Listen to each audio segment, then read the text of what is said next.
कैसे हो आप लोग? मैं नवीन, स्वागत है आपका एमजी प्लस में। और आज मैं आपके लिए लेकर आया हूँ एमसीक्यू जो कि बहुत इंपॉर्टेंट है क्लास 10th के लिए। बेसिक हो चाहे स्टैंडर्ड, और नया रूल का आपको पता ही है। अब ऑलमोस्ट 50% आपके किसी न किसी रूप में एमसीक्यू आएंगे, चाहे वो केस स्टडी के रूप में आए, चाहे वो असर्शन रीजन में आए, चाहे वो नॉर्मल एमसीक्यू में आए, लेकिन वो आएंगे। तो हमें सबसे ज़्यादा जो फोकस करना है, सबसे ज़्यादा प्रैक्टिस करनी है, वो करनी है एमसीक्यू की, क्योंकि आपके एनसीईआरटी में एमसीक्यू देंगे। तो अब आपको चाहे ऑफलाइन पढ़ो चाहे ऑनलाइन पढ़ो, आपको फोकस एमसीक्यू पर रखना है, क्योंकि एमसीक्यू मान सकते हो आप बेसिक हो जाता है। अगर यहाँ से अगर आप एमसीक्यू की अच्छी प्रैक्टिस करोगे ना, तो आपको क्या होगा, जो 3 मार्क्स के 4 मार्क्स के क्वेश्चन आते हैं वो आपके लिए बड़े इजी हो जाएंगे, क्योंकि फॉर्मूले तो यहीं से बनेंगे। क्लियर? तो यहाँ पे मैंने कुछ इंपॉर्टेंट क्वेश्चन लिए जो कि दोनों ही लेवल के लिए, बेसिक और स्टैंडर्ड, दोनों ही लेवल के लिए बहुत इंपॉर्टेंट है। तो करते हैं स्टार्ट। अगर आप चाहो तो पहले आप अपना स्क्रीनशॉट लेके आप मुझसे पहले करके बताओ, इससे मुझे ज्यादा खुशी मिलेगी। देखो आप, क्योंकि क्वेश्चन, हर एक क्वेश्चन बहुत इंपॉर्टेंट है। मैंने हर तरह के क्वेश्चन लिए। 2 क्वेश्चन इसमें से जो प्रीवियस ईयर में आ चुके हैं वो है, जो आपके कई बच्चों को पता ही नहीं था, छोड़ के आ गए।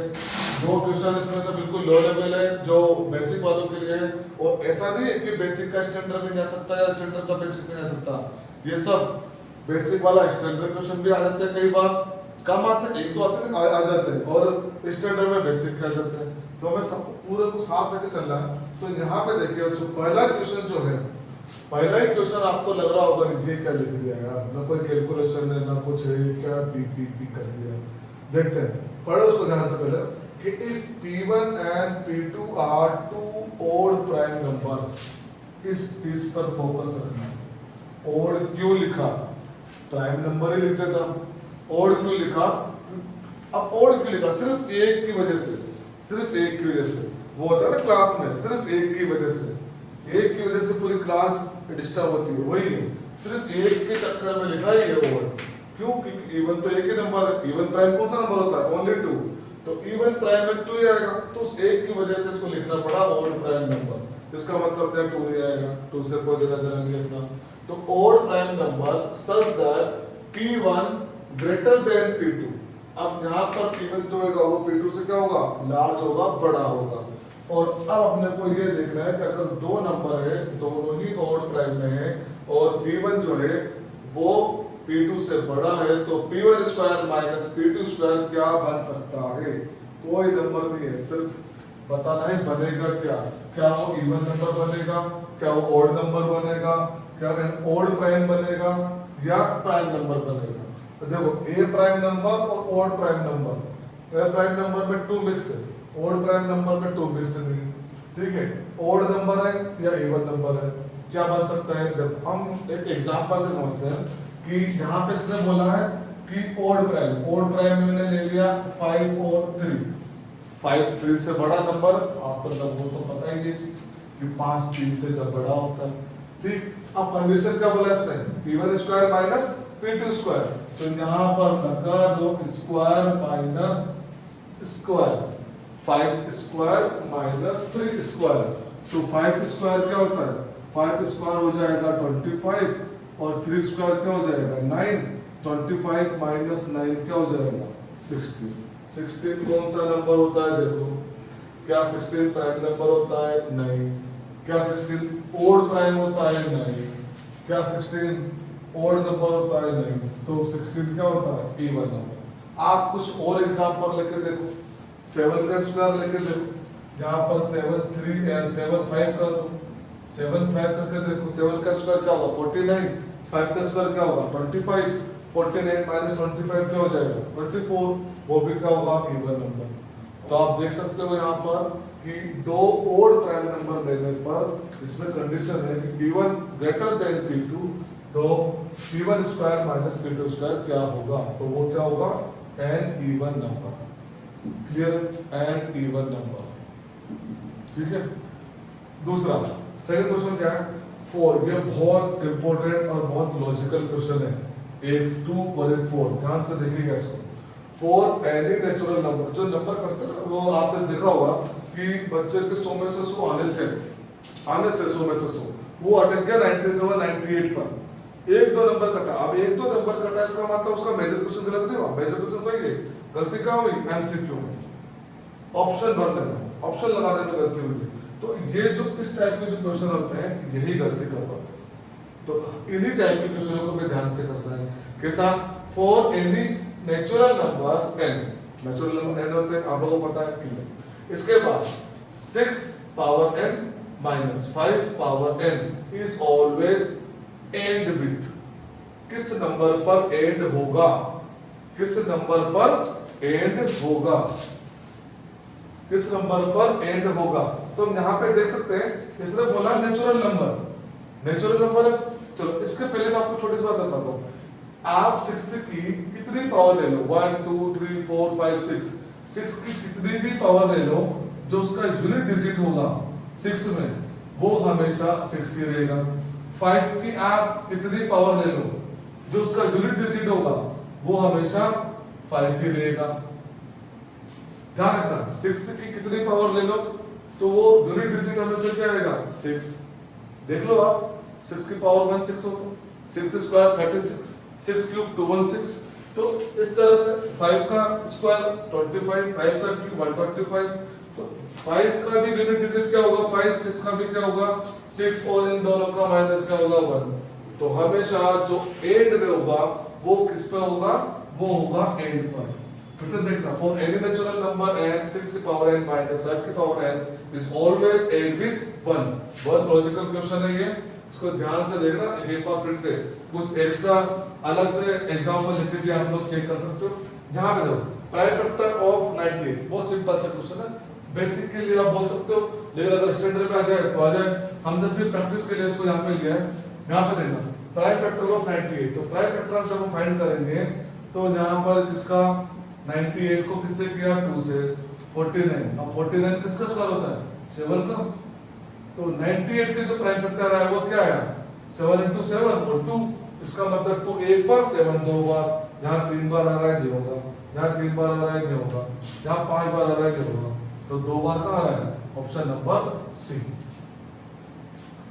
2 × 7 स्क्वायर। 98 का क्या हो गया? ये प्राइम फैक्टराइजेशन। ये बहुत इंपॉर्टेंट क्वेश्चन है ये, और ये 10th बोर्ड में अभी रिसेंटली आ भी चुका है 2023 या 24 में। बच्चों को यहाँ तो लिखे हैं बच्चे, यहाँ पर इस चीज को लिखिए, कंपोजिट नंबर बोल के बहुत सारे बच्चे। क्या था? LCM of smallest 2 digit number, 2 digit composite number, smallest 2 digit. Words पे ध्यान रखना, सबसे छोटा भी होना चाहिए, 2 डिजिट का भी होना चाहिए, और कंपोजिट भी होना चाहिए। कंडीशन दे दी, एक स्मॉलेस्ट कंपोजिट डिजिट, दोनों बात में डिफरेंस देखना होता है। यहाँ पर स्मॉलेस्ट 2 डिजिट नंबर और स्मॉलेस्ट कंपोजिट नंबर, दोनों में क्या डिफरेंस है? तो आप लोग देखना, यहाँ पर जो कंपोजिट नंबर है, कंपोजिट नंबर स्मॉलेस्ट, वो क्या होता है? पहली बात तो कंपोजिट नंबर होता है कैसे?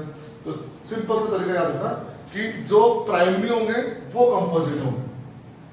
फिर से, जो नंबर प्राइमरी होते हैं, मोर देन 1 की बात करो मैं, 1 से 4, जो नंबर प्राइमरी होंगे वो कंपोजिट होंगे। दैट्स इट, बस इतना ध्यान रखो। अब कौन से नंबर जो प्राइम को हटा दो, प्राइम को सबको हटा दो, कंपोजिट ले लो।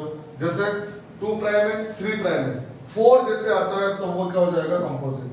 5 प्राइम आ गया, 6 प्राइम आ गया, 7 का हो जाएगा प्राइम।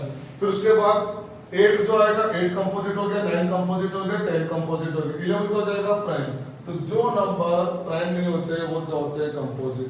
तो यहाँ पर कंपोजिट नंबर क्या होंगे? जैसे 4 6 8 9 10 12, ऐसा नंबर जिनके मोर देन 2 फैक्टर आते हैं, ऐसे नंबर्स जिनके 2 से ज्यादा फैक्टर बनते हैं उन्हें बोलते हैं कंपोजिट नंबर। तो अब यहाँ पर सबसे पहले स्मॉलेस्ट कंपोजिट नंबर क्या होगा?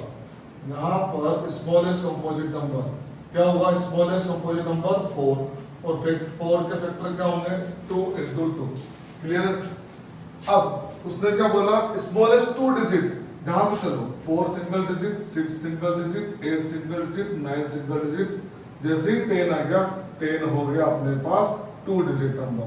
और 10 का फैक्टर क्या होगा? 10 का फैक्टर क्या होगा? 10 का फैक्टर होगा 2 × 5।